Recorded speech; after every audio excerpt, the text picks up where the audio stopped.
నమస్తే, welcome to Telugu one news. నేను గోపికృష్ణ. ఈరోజు ఒక వినూత్నమైన అద్భుతమైన కాన్సెప్ట్ని మీ ముందుకు తీసుకొచ్చే ప్రయత్నం చేస్తున్నాను. మహిళల సాధికారత, మహిళల అభ్యున్నతి, మహిళలు తమ కాళ్ళ మీద తాము నిలబడడం. ఈ పదాలు రెగ్యులర్గా రాజకీయ నాయకుల నుంచి మనం వింటూనే ఉంటాం. అయితే ఆ తర్వాత ఆ అభ్యున్నతి, సాధికారత, వాళ్ళ కాళ్ళ మీద వాళ్ళు నిలబడేటువంటి పరిస్థితి ఏమైపోతుందో తెలియదు. కానీ ఈ పదాలు మాత్రం ప్రతి ఎలక్షన్లలో వినబడుతూనే ఉంటాయి.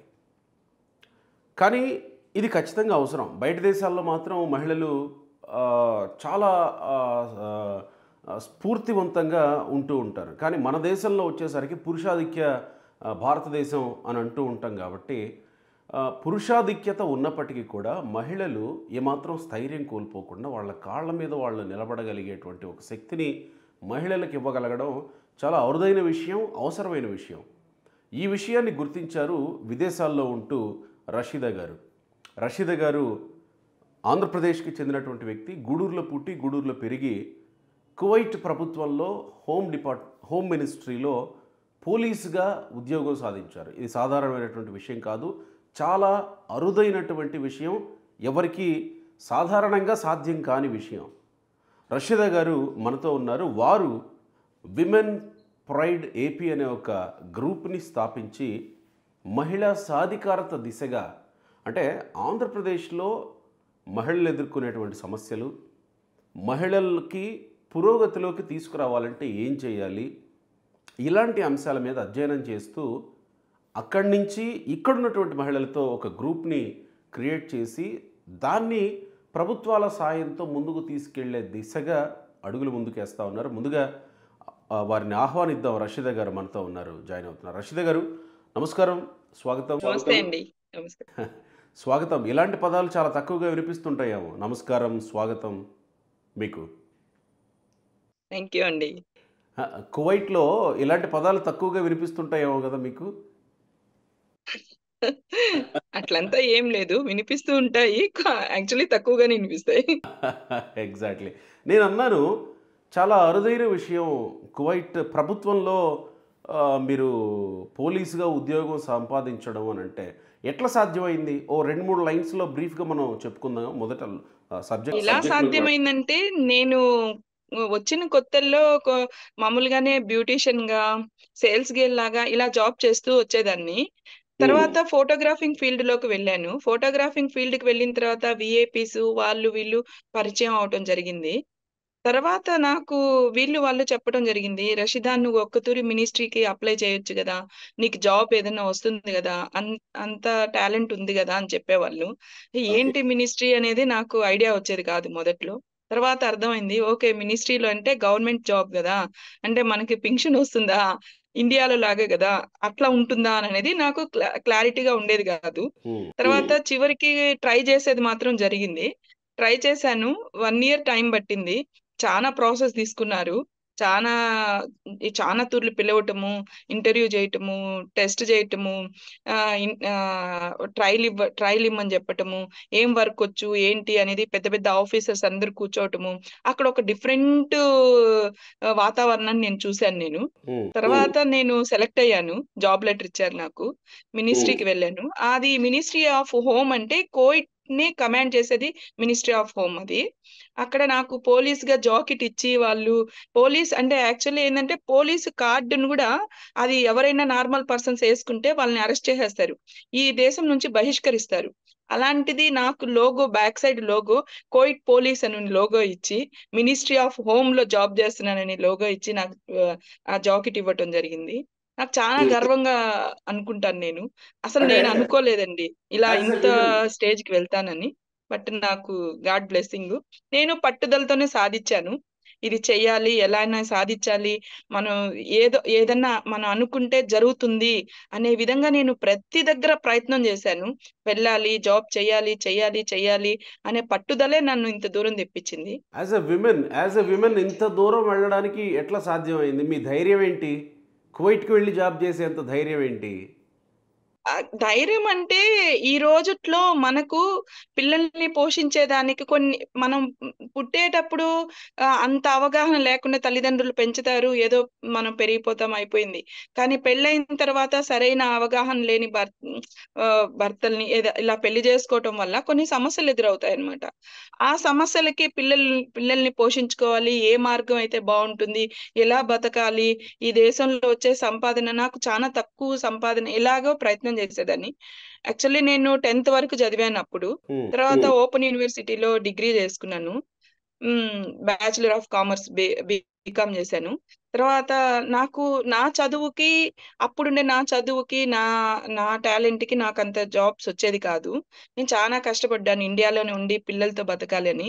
మళ్ళీ మా వదిన వాళ్ళ తరపున అబ్రాడ్ లో అయితే మంచి జీతాలు అంటే ఇంకా పిల్లల్ని పోషించుకుందాము, ఇంకా పిల్లల్ని పోషించుకునేదానికి ఇదే కదా మార్గం అని అనేసి కఠినంగా మనసు కఠినం చేసుకుని ఈ దేశానికి వచ్చాను నేను. ఓ మీకు మీకు మ్యారేజ్ అయ్యి పిల్లలు పుట్టిన తర్వాత మీరు ఈ ఫీట్ సాధించారు. అవునండి. అవును. చిన్న వయసులోనే మ్యారేజ్ చేసేసారు. సహజంగా ఎవరికి సాధ్యం కాదు. ఆ మ్యారేజ్ అయిపోయిన తర్వాత వన్స్ అంటే ఈ రోజుట్లో చదివిచ్చాలి, వాళ్ళ భవిష్యత్తు గురించి పట్టించుకోవాలనే తల్లిదండ్రులు చాలా మంది తక్కువున్నారు. అంటే అందరూ అలా అని లేదు. చాలా మంది తక్కువగున్నారు. మన ఇండియాలో అలా అంత కేర్ చేసే తల్లిదండ్రులు పిల్లల గురించి ఆడపిల్లలు మనకి భవిష్యత్తులో ఉపయోగపడతారు అనే పేరెంట్స్ చాలా తక్కువున్నారు. అలాంటి వాటిలో నేను ఆ సమస్యను ఎదుర్కొన్నాను కాబట్టి, ఆ ప్రాబ్లమ్‌లో నేను ముందుకొచ్చాను. కానీ ఈ దేశానికి వచ్చిన తర్వాత నాకర్థమైంది. పిల్లల్ని బాగా పెంచాలి.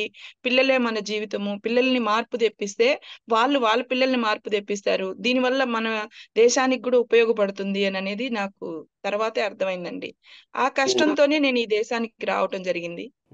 అంటే మీ మీ పెద్దవాళ్ళ ఎట్లా మిమ్మల్ని ప్రోత్సహించారు? వాళ్ళ సహకారం ఉందా మీకు? అంటే నేను ఇట్లా వేరే కంట్రీకి వెళ్ళి నేను ఇట్లా చేస్తాను, చేయాలి అనుకుంటున్నప్పుడు పెళ్ళయ్యి పిల్లలు పుట్టిన ఎందుకు తల్లి ఈ టైంలో వెళ్ళడం? ఏదో ఉన్నది చేసుకొని ఇక్కడే ఉండిపోవచ్చు అని ఇట్లా ఏమీ మిమ్మల్ని ఆపే ప్రయత్నం చేయలేదా? అంటే వాళ్ళు చేశారంటే ఆహ్, ఎవరు పోషిస్తారు బిడ్డల్ని? భర్త అనేవాడు పోషిస్తే సరే. అతను అతని పరంగా తాగుబోతోడు. అతను తాగటము, ఇంకొకటి బిడ్డల్ని పట్టించుకోకపోవటము, భార్య అనేది ఉంది ఒకటి తన్ని పట్టించుకోవాలనుకోవటం, గ్రహించకపోవటము. తర్వాత తల్లి అనే నాకు తండ్రి లేరు. మా నాన్న లేరు. మా నాన్న మంచి పొజిషనే ఆయన. ఆయన మాది తమిళనాడులో ఉన్నాం మేము. కానీ ఆయన పోస్ట్ గూడా మంచి పోస్టేను. ఆయన చనిపోయారు. తర్వాత తల్లి, మహిళ ఆమె ఎలా చాకగలుగుతుంది? ఆమె చాకలేదు. ఇప్పట్లో మహిళలు మీకు తెలుసు గదా! పిల్లల్ని చాకాలంటే ఎంత కష్టంగా ఉంటుందో. అలాంటి కష్టాలు తనకు ఎదురయ్యాయి. ఆ సమస్యతోనే నాకు చిన్నప్పుడే వివాహం జేసేసిందామె. ఇంక చేసింది గూడా నాకు సరైన అతనితో ఇచ్చి, కట్న కానుకలిచ్చి ఒక చదువు చదివిచ్చుంటే, ఈ రోజు దినం నేను ఈ దేశానికొచ్చుండేది కాదు. కానీ అలాంటి సమస్య నాకు ఎదురవ్వటం వల్ల ఈ దేశానికొచ్చాను నేను. ఇంక పేరెంట్స్ అంటే ఆ రోజు అమ్మ వాళ్ళు వీళ్ళు చెప్పారు. అంత దూరం బిడ్డల్ని వదిలి వెళ్ళగలుగుతావా అని. కానీ పిల్లల్ని పోషించాలి, వాళ్ళని అభివృద్ధి తేవాలంటే నాకు ఇంకొక మార్గం కనిపించలేదు. ఆ ఉద్దేశంతోనే ఈ దేశానికి రావటం జరిగింది. ఇన్స్పైరింగ్. నిజంగా, నిజంగా ఇన్స్పైరింగ్. సో అక్కడికెళ్ళినప్పుడు పరిస్థితులు ఈజీగానే అవుతాయి మనకి. మనం ఇక్కడ ఏదైనా సాధించగలుగుతాం అనే హోప్ మీలో ఉందా? ఉండిందా? లేదండి. వచ్చేటప్పుడు నాకు ఏది తెలీదు. అసలు ఇండియాలో అయితే నేను పక్క వీధికి ఒంటరిగా గూడా వెళ్ళలేని పరిస్థితి. ఎవరన్నా తోడుంటేనే వెళ్ళగలుగుతాను నేను. అంత అమాయకత్వం జీవితము గడిపాను నేను. తర్వాత ఈ దేశానికి ఒంటరిగా వచ్చి నేను పిల్లలు లేకుండా, ఫ్యామిలీ లేకుండా, ఎవ్వరు మాట్లాడే వాళ్ళు లేకుండా, వాళ్ళ లాంగ్వేజ్ అర్థం గాకుండా చానా కష్టాలు పడ్డాను. తర్వాత ఆ కష్టాల వెనక గూడా నాకు పిల్లలు ఎలా బతుకుతారు? వాళ్ళ జీవితం వాళ్ళని ఎలా పోషించగలుగుతాము? ఎవరున్నారు మనకు? మనం ఒకవేళ వెళ్ళిపోతాము. ఎలా బతకగలుగుతాం మనం ఇండియాలో? సరే పిల్లల్ని ఎలా చదివిచ్చగలుగుతాము? అనే బాధ ఎక్కువగా ఉండేది. ఆ బాధలో ఈ సమస్యలన్నిటిని దిగమింగేదాన్ని. ఈ కష్టాలన్నిటిని. ఒక్కటైతే వాస్తవం. మన తెలుగు వాళ్ళైనా లేకపోతే భారతదేశంలో ఎవరైనా ఇలాంటి సమస్య మీకు ఎదురైనటువంటి సమస్య ఎదురైతే ఒకవేళ భర్త ఆహ్, దురదృష్టవశాత్తు అలా పట్టించుకునేటువంటి వ్యక్తి కాకపోతే ఎలాగోలా మీరు కలిసి ఉండండి అమ్మా అని చెప్పి పేరెంట్స్ చెప్తూ ఉంటారు. సరే అయిందేదో అయిపోయింది మన కర్మ అనుకొని ఇక్కడే వాళ్ళ బతుకేదో వాళ్ళు బతుకు ఈడుస్తూ నడిపించేటువంటి పరిస్థితి. మీరు ఎందుకు అంత ఛాలెంజింగ్గా తీసుకోవాలనిపించింది లైఫ్ని? నాకు చిన్నప్పటి నుంచి ఏదైనా ఒక ఒక పని చేయాలంటే నాకు ఇంట్రెస్ట్ అండి. ఒక ఇల్లునే డెకరేషన్ చేయాలంటే చాలా ఇంట్రెస్ట్. చాలా పట్టుదలగా ఉండేదాన్ని నేను. ఇల్లు ఇలా డెకరేషన్ చేయాలి. ఆహ్, స్కూల్లో కూడా బాగా చదువుకునేదాన్ని నేను. ఆ చదువుకునేటప్పుడు అందరిలో నేనే టాప్‌గా ఉండేది. ఫస్ట్ టేబుల్‌లో కూర్చోవాలి. అందరికన్నా క్వెషన్స్‌లో నేనే ఆన్సర్ ఫస్ట్‌గా ఇవ్వాలి అనే పట్టుదల అలా చానా పట్టుదలతో ఉండేదాన్ని నేను. ప్రతి విషయంలోనూ నాకు పట్టుదల ఎక్కువుండేది. ఇంకా ఆ పట్టుదలే నాకు ఈ దేశానికి రప్పించటము, ఈ దేశంలో కష్టాలను గూడా దిగమింగుకోవటం అన్నీ జరగటము ఆ పట్టుదలే ఎదురైంది అనుకుంటున్నాను నేను. అంటే మీకు ఎక్కడ మొదలైంది ఈ స్థైర్యం, ఎక్కడ మొదలైంది అని అంటున్నా నేను. అంటే మన కర్మ ఇంతేలే అనుకొని సరిపెట్టుకోకుండా విదేశాలకు వెళ్ళాలి, అక్కడ జాబ్ చేయాలి, ఇదిగో ఇలాంటి ఒక పొజిషన్‌లో ఉండాలి అని ఇలాంటి స్థైర్యం ఎక్కడి నుంచి వచ్చింది మీకు? అలా అంటే ఏం కాదు. నాకు అబ్రాడ్‌కొచ్చిన తర్వాత ముందు నా టార్గెటు ఇంత దూరం రావటానికి రీజను నా పిల్లలు. హుహు. వాళ్ళకయ్యే ఖర్చులు, వాళ్ళకి చదివిచ్చాలనుకున్న ఫీజులు, వాళ్ళని ఇంకా బాగా చదివిచ్చాలి, ఇంకా మంచి బట్టలు వేయాలి, ఇంకా వాళ్ళని ఒక మంచి హోదాలో పెట్టాలి అనే ఆలోచనతో నేను ఈ సాలరీ నాకు చాలదు. ఈ సాలరీ గాకుండా ఇంకొక మంచి సాలరీ వచ్చే దగ్గరికి జాబ్ చేద్దాము. ఆ జాబ్ రాదు. ఆ వర్క్ రాదు. అయినా గాని ఆ సాలరీ మీద ఆ డబ్బు సంపాదించాలి, బిడ్డల్ని పోషించుకోవాలి అన్న ఆశతో అవన్నీ వర్కులు నేర్చుకుంటూ వెళ్ళేదాన్ని నేను. ఈరోజు నేను మినిస్ట్రీలో గూడా మంచి జాబ్, మంచి సాలరీ వస్తుంది. మంచి మీ పిల్లలు రావచ్చు ఈ దేశానికననుకుంటే అది ఎలాన్నా సాధిచ్చాలి. హ్మ్. సో, మీ లక్ష్యం ఎన్ని కష్టాలైనా గాని పిల్లల్ని అభివృద్ధి తేవాలి. వాళ్ళకొక మంచి జీవితాన్నివ్వాలి. అలాంటి లైఫ్ నాకు ఇండియాలో దొరికితే బాగున్ను. పిల్లలతో పాటు బతకాలి. త్వరగా ఈ దేశం నుంచి వెళ్ళిపోయి పిల్లలతో పాటు బతకాలి అనే ఆశ మాత్రం ఉండేది. ఆ ఆశతోనే నేను డబ్బు ఎంత త్వరగా సంపాదిచ్చి నా బిడ్డల్ని ఎంత త్వరగా సెటిల్ చేస్తే బెటర్ అని ఎంత హార్డ్ వర్క్ అయినా గాని ఒక్కొక్క తూరి నైట్ టైము నాకు ఒక సాలూన్‌లో బ్యూటీ పార్లర్‌లో పనిచేసేదాన్ని. వాళ్ళైతే నైటంతా గూడా రంజాన్ నెలొస్తే నైటంతా గూడా వర్క్ జేయాలి. డే అంతా వర్క్ జేయాలి. అయినా గాని చేసేదాన్ని. కళ్ళంతా మంటలొచ్చేసా గాని చేసేదాన్ని. ఎందుకంటే మనకు డబ్బు గావాలి గదా! మన బిడ్డలకి ఎవరు చూసుకుంటారు? మనం ఎలా బతకగలుగుతాము? ఓకే. ఈ దేశం నుంచి మనం ఆ దేశంకెళ్ళిపోతాము. కానీ మనకుండే చదువుకి, మనకుండే దీనికి ఎవరిస్తారు మంచి జీతాలు? ఇవ్వలేరు గదా! కష్టమైన, నష్టమైన ఇక్కడే అనుభవించాలి అనే ఆలోచన ఎక్కువగా వచ్చేది నాకు. ఇన్స్పైరింగ్ రషీదా గారు. చాలా గొప్ప పని చేశారు మీరు. మనం ఇంతే, ఇది మన కర్మ అనుకుని వదిలేసుంటే ఆ గూడూరులో ఎక్కడో కాలం వెళ్లదీస్తూ ఉండేవాళ్ళు. మన కర్మకి మనల్ని వదిలేసుకోకుండా మీరు పట్టుదలగా మిమ్మల్ని మీరు మలుచుకోవాలనుకున్నారు. ఈరోజు కువైట్‌లో ప్రభుత్వంలో ఉద్యోగం సాధించే దిశగా మీరు వెళ్లారు. అంటే మహిళలు చెయ్యాలి అనుకుంటే, మహిళలు ముందడుగు వెయ్యాలి అనుకుంటే, వాళ్ళలో స్థైర్యం ఉంటే గనక ఎంత దూరమైనా వెళ్ళగలరని ముందుగా మీరే నిరూపించారు. దానిక కంటెంట్ విషయానికొద్దాం. ఎందుకు మీరు కువైట్ దేశానికి వెళ్లారు? పిల్లల కోసం వెళ్లారు. మీరు ఇప్పుడు వెల్ ఆఫ్ పిల్లలతోనూ మీరు అందరూ సంతోషంగానే ఉన్నారు. ఇంకా మీరు ఈ విమెన్ ప్రైడ్ ఏపీ అనే ఒక గ్రూప్ స్థాపించడం ఏంటి? తర్వాత దాన్ని ఆర్గనైజేషన్‌గా మలచాలనుకోవటం ఏంటి? ఏంటి దీని లక్ష్యం ఏంటి? ఎందుకు అనిపించింది మీకు ఇలా? యాక్చువల్లీ ఏందంటే, నేను పిల్లల్ని చదివిచ్చాలనుకున్న మంచి చదువులు చదివిచ్చేశాను. వాళ్ళని ఒక మంచి జీవితాన్నివ్వాలి అనుకున్నాను. అది సాధిచ్చేశాను. అయితే నాకు తగిలిన పెయిను, నేను అనుభవించిన పెయిను ఈ దేశంలో నేను 20 సంవత్సరాల నుంచి చానా మంది మహిళల్ని నేను చూశాను. మన ఇండియాకి సంబంధించిన మహిళలే రకరకాల అనుభవాలతో, వాళ్ళ బాధలతో నేను చానా మందిని చూశానండి నేను. అది చూసిన తర్వాత నాకెప్పటినుంచో ఒక కోరిక గలిగింది. ఎందుకు మనం ఈ దేశానికి వచ్చి పిల్లలు పిల్లలు అని అంటే ఆ దేశంలో చదువు రాకపోయినా ఆ దేశంలో మనం ఎదగలేమా, మన దేశంలోనే ఉండలేమా? ఒక్కొక్కరు ఏడ్చేవాళ్ళు. నా పిల్లలు గుర్తుకొస్తున్నారు, నా ఫ్యామిలీ గుర్తుకొస్తుంది, నేను వెళ్ళాలి ఎట్లాగైనా అని అందరూ ఒక రకమైన బాధతో ఉండేవాళ్ళు. ఈ దేశాలకు వస్తారే గాని డబ్బు సంపాదిస్తారు అన్న ఆశే గాని, కానీ ప్రాణం అంతా మన దేశం మీదే ఉండేది, మన ఫ్యామిలీ మీద మన పిల్లల మీదే ఉండేది. ఇలాంటి వాళ్ళని చాలా మంది మహిళలు నేను చూశాను. వాళ్ళ మహిళల మనస్తత్వము ఒక సున్నితంగా ఉంటుంది. వాళ్ళు ఎప్పుడు ఏడ్చుకునే వాళ్ళని చాలా మంది ఎదురయ్యారు నాకు. అలాంటప్పుడు నాకు అనిపించింది, మనం ఎలా అయినా కానీ ఇండియాలో మన దేశంలోనే బతికేదానికి మార్గాన్ని ఎతకాలి, ఎతకాలి, ఎతకాలి అనే పట్టుదల.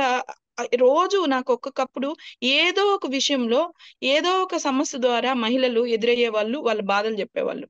ఇప్పుడంతా ఎందుకు మనం ఇక్కడ ఉన్నాము, మన దేశాలకు ఎందుకు వెళ్ళలేకపోతున్నాము, అక్కడ ఎందుకు బతకలేం, మనం మహిళలు ఇంత దూరం రాకూడదు కదా అని అనిపించేది. ఆ దాంట్లోనే ఈ ఎన్జిఓని నేను, ఈ ఆర్గనైజేషన్ ని, ఈ ఒక గ్రూప్ ని క్రియేట్ చేసి దాంట్లో ఏపీలో ఉండే మహిళలందరినీ ఒక ట్రాక్ మీదకి తెప్పించి వాళ్ళకి ఇప్పుడు నే ఎందుకు అంటే ఈ ఒక గ్రూప్ ని క్రియేట్ చేశాను నేను. యాక్చువల్లీ ఎందుకు అనిపించింది అంటే నాకు, ఆ ఎవరికైనా ఇండియాలో ఉండే వాళ్ళకి ఫోన్లు చేస్తే సేమ్, నాకు ఒకప్పట్లో ఫోన్ మెయింటింగ్ రాదు, ఫోన్ చేయటం ఎలా ఫోన్ చేయాలనేది తెలియదు. ఆ తర్వాత ఫోన్ నాలెడ్జ్ లేదు కదా, సరే ఈ దేశానికి వచ్చాను, ఫోన్ ఎలాగ కొనుక్కోవాలి, ఫోన్ ఎలాగ మాట్లాడాలి అని నేర్చుకున్నాను. అయితే అక్కడుండే వాళ్ళకి నేను మాట్లాడితే వాళ్ళకి తెలియదు ఎలా మాట్లాడాలి, ఏం చేయాలనేది, ఫోన్ నాలెడ్జ్ లేదు వాళ్ళకి. సరే, ఇంటర్నెట్ ఓకే, ఈ ఫోన్ బాధతో ఒకటి ఉంటే సరే, వాళ్ళకి మన బాధని ఎలా ఎక్స్ప్లెయిన్ చేయాలి అంటే తెలియదు, అక్కడ బాధని ఇక్కడ ఎలా తీసుకోవాలనేది తెలియదు. అంటే నాకు అనిపించింది, మనం డెవలప్ అవుతున్నాం ఈ దేశానికి వచ్చి, మన దేశంలో ఉండే మన మన స్టేట్ లో ఉండే వాళ్ళు ఎందుకు ఇలాగే ఉండిపోయారు అనే ఒక డౌట్ వచ్చింది. దానికి చెక్ పెట్టాలనుకున్న ఉద్దేశంతో ఒక విధంగా అనుకున్నాను. తర్వాత రెండోది ఏంటంటే, ఏ మహిళ కూడా ఇళ్లల్లో ఉండి వాళ్ళు సంతోషంగా ఎదగాలి, ఇలా మాలాగా సమస్యలకి ఎదురవకూడదు, ఒంటరిగా వచ్చి పోరాటం చేయకూడదు, పిల్లలతో తల్లి ఒక ఆడది పిల్లల దగ్గర ఉండి వాళ్ళని కాపాడుతూ వాళ్ళని తల్లి ప్రేమను చూపిస్తూ పెంచితే ఆ అదొక రకమైన గొప్ప ఎదుగుదల ఉంటుంది. తల్లి దూరమయ్యి పెరిగిన బిడ్డలు చాలా మంది రేరుగా సక్సెస్ అయిన వాళ్ళు ఉన్నారు, సక్సెస్ కాని వాళ్ళు ఉన్నారు. అప్పుడు అది కూడా అనిపించింది, ఎలా అయినా కానీ ఈ మహిళల కోసము మనం ఏదో ఒకటి చెయ్యాలి. ఏదో ఒకటి అనేది కాదు, వాళ్ళకంటూ అవగాహన చేయాలి. అవగాహన అంటే అక్కడే ఉండి అక్కడే బతుకుతూ వాళ్ళు అభివృద్ధి అవ్వాలి. ఎలా అభివృద్ధి అవ్వాలి, ఏంటి ప్రాబ్లము అని అనుకుంటూ వచ్చాను. అలాంటి వాటిల్లోనే నాకు కొన్ని ఇక్కడ ఈ దేశం కొన్ని నాకు నేర్పించడం జరిగింది. ఈ దేశంలో నేను కొన్ని వింతలు చూశాను. అంటే కొంచెం ఎక్స్పీరియన్స్ అనేది ఈ దేశం నాకు కొంచెం నేర్పించింది. ఇక్కడ ప్రతి మహిళ ప్యాకెట్ లోను 10 lakh అన్న ఉంటుంది, అరబిక్ వాళ్ళది. వాళ్ళ దేశం పేరే దౌలతల్ కోయిట్ అంటారు. దౌలతల్ కోయిట్ అంటే డబ్బు గల దేశము అని అర్థం. నేను అనుకునేదాన్ని, పెట్రోల్ ఉంది కదా వీళ్ళకి డబ్బు పరంగా అందుకే కావాల్సినంత ఇది ఉంది అని. తర్వాత గవర్నమెంట్ సహాయం చేస్తుంది కదా, అందుకే ఈ మహిళలు ఇంత యాక్టివ్ గా ఉంటారు అని. తర్వాత వాళ్ళకి గవర్నమెంట్ తరపున డబ్బు వచ్చినా గానీ, పెట్రోల్ ద్వారా వాళ్ళకి సదుపాయం ఉన్నా గానీ వాళ్ళ ఇళ్లలో ఎవరు కూర్చోరు. ఇంట్లో ఉండే వాళ్ళు అబాయాలు వేసుకుంటారు, మొహానికి గుడ్డ కట్టుకుంటారు, అయినా బిజినెస్ చేస్తారు. ఎవ్వరికి ఫేస్ కూడా చూపిరు, కానీ వాళ్ళు బిజినెస్ చేస్తారు. ఏంటిది వీళ్ళు బిజినెస్ చేస్తున్నారు. నాకు ఏదైనా ఆర్డర్ కావాలంటే ఈ ఇన్స్టాగ్రామ్ లోకి వెళ్తే వీళ్ళు ఇది బాగుంటుంది, వీళ్ళు బాగా ఫుడ్ బాగా చేస్తారు, లేదా ఇక్కడ వస్తువులు బాగుంటాయి, ఇక్కడ గుడ్డలు బాగుంటాయి, ఇక్కడ హ్యాండ్ మేడ్ కి సంబంధించినవి బాగుంటాయి అని చెప్తారు. అప్పుడు ఇన్స్టాగ్రామ్ లోకి వెళ్ళి ఫాస్ట్ గా చెక్ చేస్తే చాలా బాగుంటుంది. ఆర్డర్ ఇస్తే ఇంటికి తీసుకొని వచ్చి డ్రైవర్ ఇచ్చేస్తాడు, చాలా తక్కువ డబ్బుతో ఇంటికి వచ్చేస్తుంది. అదే బయట కొనాలంటే మాక్సిమం 200 రూపీస్ అనుకోండి ఇండియాలో బయట కొంటే, అదే వీళ్ళ దగ్గర అయితే 150కి వస్తుంది. ఏంది ఇంత చీప్, ఇంత క్వాలిటీ ఏంటి అని అంటే, వీళ్ళకి ఆఫీసులు ఉండవు, ఎలాంటి కరెంట్ బిల్లులు అవి ఇవి ఏది కట్టేది ఉండదు, ఇళ్లలో కూర్చొనే వీళ్ళు ఆన్లైన్ లో బిజినెస్ చేస్తారు. అప్పుడు నాకు అది కూడా థాట్ అనిపించింది. ఎలా అయినా గానీ మన రాష్ట్రంలో కూడా ఇలా ఇంటర్నెట్ ని మన ఇండియాలో ఇంటర్నెట్ ని ఎలా యూజ్ చేస్తున్నారు? ఇంటర్నెట్ ఉందంటే డబ్బు పెట్టి కొంటారు. ఎందుకు? ఫోన్ మాట్లాడేదానికి. ఫోన్ మాట్లాడడానికి లేదు. ఇంకొకటి ఏం చేస్తారు? యూట్యూబ్ లో ఏమొస్తుందో అది చూద్దాము అని అంటారు. సరే, ఇంకా ఫేస్బుక్ లో ఎవరెవరు ఏమేమి అప్లోడ్ చేశారు అని చూస్తారు. ఇలా ఇంకా ఇన్స్టాగ్రామ్ కి వెళ్తే ఏమేమి ఉన్నాయి అనేటివి, ఏమేమి ఉన్నాయి అని చూసేదానికి ఉపయోగిస్తారు. లేదా టిక్ టాక్లు పెట్టుకుంటారు, లేదా వాళ్ళు సెల్ఫీ వీడియోలు తీసుకుంటారు, దాంట్లో అప్లోడ్ చేస్తారు. దీనికి మాత్రమే పరిమితం అనుకునే వాళ్ళు మహిళలు చాలా మంది ఉన్నారండి. అస్సలు ఆ నాలెడ్జ్ కూడా లేని మహిళలు చాలా మంది ఉన్నారు. ఇలాంటి ఇన్స్టాగ్రామ్ దేనికి ఉపయోగపడుతుంది, ఫేస్బుక్ దేనికి ఉపయోగపడుతుంది, యూట్యూబ్ దేనికి ఉపయోగపడుతుంది, ఇంటర్నెట్ ని ఎలా యూజ్ చేయొచ్చు అనే నాలెడ్జ్ చాలా తక్కువ మందికి ఉంది. నాకు మనం డబ్బు పెట్టి ఇంటర్నెట్ కొంటే మన డబ్బులే పోతున్నాయి. పైనుంచి ఇంటర్నెట్ ని మనం యూజ్ చేసే విధానంకు మనం డబ్బు పే చేస్తా పోతున్నాం. ఇంటర్నెట్ మనం డబ్బు సంపాదించేది లేదు కదా. ఇంటర్నెట్కి మనం డబ్బు కడుతున్నాం కానీ దాని ద్వారా మనం సంపాదించట్లేదు. మనం సంపాదించేలాగా తయారవ్వాలనేది మీ కాన్సెప్ట్. అవును, అదే కదా. ఇప్పుడు ఒక ఇన్స్టాగ్రామ్ అతను ఒక సాఫ్ట్వేర్ ని తయారు చేస్తే దానికి ఇంటర్నెట్ పెడితే ఆ సాఫ్ట్వేర్ మనం యూజ్ చేయగలుగుతున్నాము. అవునా? అలా ఆ సాఫ్ట్వేర్ ని యూజ్ చేసే విధానము మనం కరెక్ట్ అయిన విధంగా ఉపయోగిస్తే దాంట్లో మనం డెవలప్ అయ్యే ఛాన్సెస్ ఉంది కదా. ఇప్పుడు నేను 10th వరకు చదివి ఈ దేశంకి వచ్చి ఆన్లైన్ లో ఇది ఓపెన్ యూనివర్సిటీలో డిగ్రీ రాయటం వల్ల ఓకే నాకు ఈ పొజిషన్ దొరికింది. అదే మన ఇండియాలో ఉండి 10th చదివిన వాళ్ళకి, అసలు చదివే లేని వాళ్ళకి, వేలి ముద్రలు తంబేసే వాళ్ళకి, ఏ నాలెడ్జ్ లేని వాళ్ళకి వాళ్ళు ఎలా బతుకుతారు? నాలాంటి సిచ్యువేషనే వాళ్ళకి ఎదురైతే వాళ్ళు ఎలా బతకగలుగుతారు? అవును కదా. ఇప్పుడు మీరు మీరు మీరు అన్న ఇంటర్నెట్ ఉపయోగించడం అయినా వాళ్ళకి తెలిసి ఉండకపోవచ్చు కదా. వాళ్ళు ఎట్లా చేసుకోవాలి ఒకవేళ బిజినెస్ చేయాలన్నా కానీ? ఇప్పుడు ప్రతి ప్ర- ప్రతి గ్రామంలోను, ప్రతి విలేజ్ లోను అంగన్వాడీ స్కూళ్ళు ఉన్నాయి కదా. అలాగే అంగన్వాడీ స్కూల్ లాగానే మనము ఒక ఇంటర్నెట్ నాలెడ్జ్ కి సంబంధించినట్టుగా ఇచ్చే ఒక స్కూల్ ని మహిళల కోసం స్పెషల్ గా వాటిల్లో యూట్యూబ్ లోకి ఎలా వెళ్ళాలి, ఇన్స్టాగ్రామ్ లోకి ఎలా వెళ్ళాలి, ఫేస్బుక్ లోకి ఎలా వెళ్ళాలి, ఏబిసిడీలు ఎలా నేర్చుకుంటామో, వాళ్ళు ఎలా నేర్చుకునే దానికి వెళ్తామో, అలా ప్రతి విలేజ్ లోను ఒక అంగన్వాడీ స్కూల్ లాగా, అంటే ఆ టైప్ లాగా ఒక ఇంటర్నెట్ స్కూల్ని పెట్టి, ఇద్దరు టీచర్స్ పెట్టి ప్రతి గ్రామంలోనూ నేర్పిస్తూ వెళ్తే వాళ్ళు ఎందుకు నేర్చుకోలేదు? ఎంత ఒక్కొక్కరు తమ్ముండే వాళ్ళు చాలా టాలెంటెడ్స్ ఉంటారు. మా మదరు తమ్ము ఏం రాదు, సంతకం కూడా సరిగా రాదు. కానీ రషీద గారు మీరు అంటున్న గ్రామాల్లో అంగన్వాడీల కాన్సెప్ట్ ఫైన్, మీకు అనిపించవచ్చు గాక, కానీ ప్రజలు ఎలా రిసీవ్ చేసుకుంటారు దీన్ని? వచ్చి ఇంటర్నెట్ గురించి నేర్చుకోవడానికి నిజంగా ఇంట్రెస్ట్ చూపిస్తారా? ప్రజలు రిసీవ్ చేసుకుంటారు దీన్ని? అంటే గ్రామాల్లో ఉండేటువంటి వాళ్ళ ఆలోచన విధానం వేరే ఉంటుంది కదా. ఉంటుందండి, నిజమే. చాలా మంది మహిళలకి మనం ఇప్పుడు నేను కష్టంగా ఉన్నప్పుడు ప్రతి 100 దారులను ఎతికాను నేను. నా కష్టాన్ని ఎలా మార్చుకోవాలి, కష్టాన్ని ఇష్టంగా ఎలా మార్చుకోవాలని ప్రతి దగ్గర వెతికిన దాన్ని ఒక రోజుట్లో నేను. అలా ఎవరైతే కష్టంగా ఉన్నారో వాళ్ళకి ఈ ఆప్షన్ ముందుకు వెళితే తప్పకుండా వాళ్ళు ఈ ట్రాక్ లోకి వస్తారేమో. ప్రయత్నం అంటూ చెయ్యాలి కదా. వాళ్ళకి దీని వల్ల ప్రయోజనాలు కూడా చూపించాలి కదా. చూపిస్తే ఒకవేళ ఆదాయం పొందితే, ఒకవేళ దాంట్లో లాభం ఉంది అని అంటే, ప్రయత్నం చేసి అది సక్సెస్ చేస్తే ఒక 10 మందిని సక్సెస్ చేద్దాము. ఇంటర్నెట్ నాలెడ్జ్ ఇచ్చి వాళ్ళు చేసేది, ఆ 10 మంది చేసే వాటిని చూసి ఇంకొక 10 మంది తయారవుతారు. ఇంటర్నెట్ నాలెడ్జ్ అని అంటే ఏ పై చదువులు చదువుకున్న వాళ్ళు, లేకపోతే ఇంజనీరింగ్ చేసినటువంటి వాళ్ళు, లేకపోతే ఐటీ కోర్సెస్ ఏమన్నా సపరేట్గా చేసినటువంటి వాళ్ళు, వీళ్ళకి మాత్రమే ఇంటర్నెట్ ఏమో, వీళ్ళకే ఐటీ జాబ్స్ కోసమే ఇంటర్నెట్ ఏమో, మనలాంటి వాళ్ళకి కాదేమో అని ఇప్పటివరకు అంత దూరంగా ఉన్నారు కదా.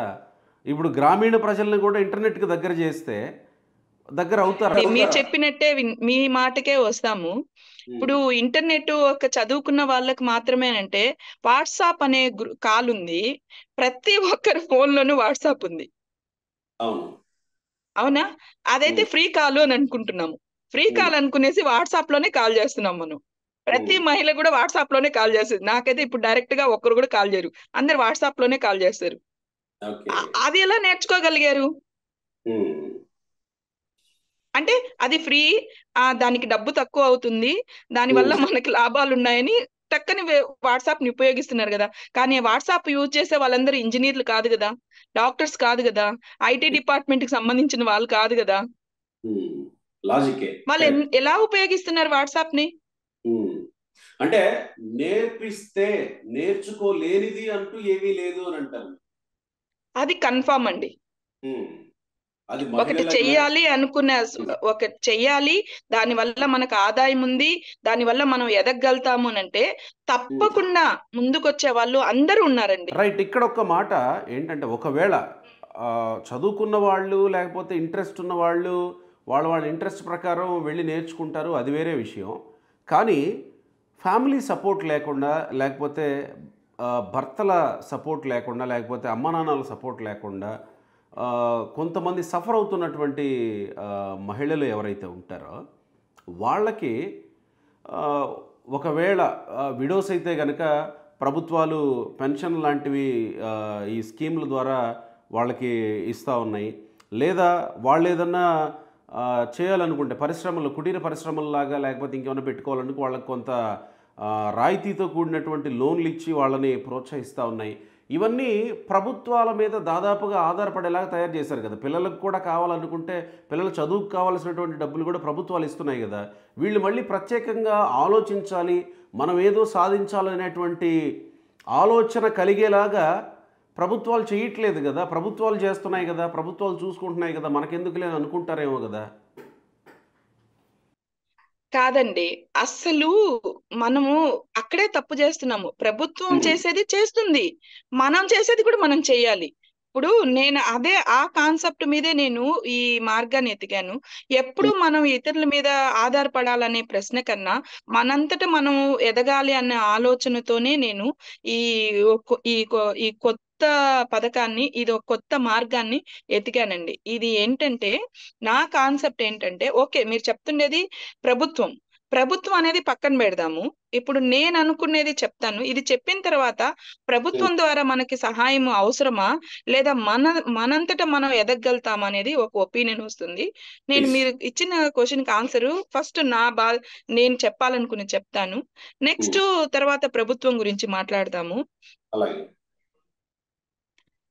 నేనేమనుకుంటున్నా అంటే, ఇప్పుడు ఇళ్లలో ఉన్నాం, మనము ఇండియాలోనే ఉన్నాము. మా అమ్మ చికెన్ బాగా చేస్తుంది. చికెన్ ఫ్రై గాని, మటన్ ఫ్రై గాని, అలాంటి వంటకాలు బాగా చేస్తారు, సూపర్ గా చేస్తుంది. ఇంట్లో ఫ్యామిలీ వరకే తింటారు, లేదా మేము తింటాము, లేదా బంధువులు తింటారు, లేదా ఇరుగు పొరుగు వాళ్ళకి పెట్టగలుగుతారు. అయితే అలాంటి వంటకాలని నేను ఎక్కడా తినలేదు. కొన్ని వంటకాలని మా పిన్ని, మా వాళ్ళు కొన్నిట్లో స్పెషల్ గా ఉంటారు. అంటే వాళ్ళు స్పెషల్ గా ఉండేది ఇంకెక్కడ నేను అలాంటివి చూడలేకపోయేదాన్ని. నేను ఇది చాలా బాగుంది కదా, వేరే వాళ్ళకి నేర్పిద్దాము అనే ఒక ఆశ ఉండేది. అయితే అదే బిజినెస్ గా, ఆన్లైన్ బిజినెస్ గా చేయాలనుకున్న కోరిక. నేనేమనుకుంటున్నానంటే, మన ప్రతి గ్రామంలో వాళ్ళకి అమ్మమ్మలు నేర్పించింది వంటకాలు గాని, ఇంకొకటి ఏదో గాని, హ్యాండ్ మేడ్ గాని, ఏదో ఒకటి, ప్రతి మహిళలో ఒక కళ ఉందండి. ప్రతి మహిళ ఒక శక్తిమంతురాలే. తనలో ఏదో ఒక కళ దాగి ఉంటుంది. దాన్ని బయటికి తెప్పించి, దానిని ఇంట్లోనే ఉండి దాన్ని తయారు చేపించి, ఆమె ఒక ఎగ్జిబిషన్ లాంటిది పెట్టాలి. ఒక పార్క్ ప్లేసో లేదా ఒక ఎంటీ ప్లేస్ లోనో ప్రతి మహిళలు ఒక బ్యాచ్ లా తయారయ్యి, ఒక 100 మంది మహిళలు లేదా ఒక 50 మెంబర్స్ మహిళలు ఒక గ్రామంలో, వాళ్ళందరూ వాళ్ళకి సంబంధించి, ఇప్పుడు నాకు చేపల కూర అంటే ఇష్టము, బాగా తయారు చేస్తాను, నేను చేపల కూర తీసుకొని వెళ్ళి అక్కడ పెడతాను. లేదా ఇంకొకరు పప్పు, ఇంకొకరు హ్యాండ్ మేడ్, ఇంకొకటి వాట్ ఎవరు, ఒక 50 మెంబర్స్ టేబుల్స్ వేసుకొని వాళ్ళు ఒక ఎగ్జిబిషన్ టైప్ పెడతారనుకోండి.